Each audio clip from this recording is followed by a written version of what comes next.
Demons are spiritual beings. They're not physical beings. The result is they don't have a gender assigned to them as we do, because God made us male and female. And so the way it works is we're engendered in a body.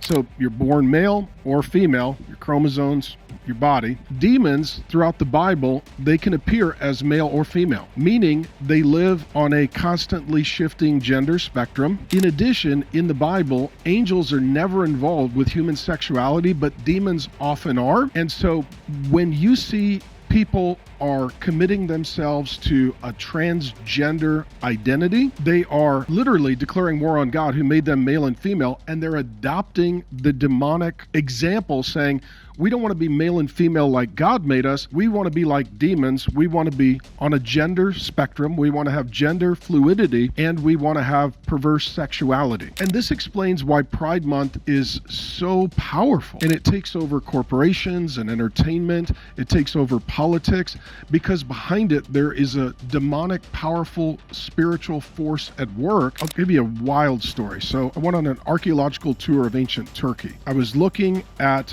places that are mentioned in the Bible. And so I went to see the remains and the ruins of a temple of Diana in Turkey.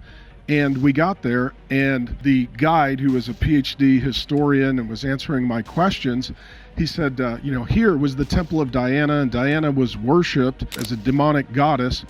And he said the priests, who were men that wanted to be considered to serve Diana, part of the requirement to be considered for the job was castration. In the ancient world, if you wanted to serve and worship this demonic cult that is female, men have to castrate themselves. And Paul talks about this in Galatians.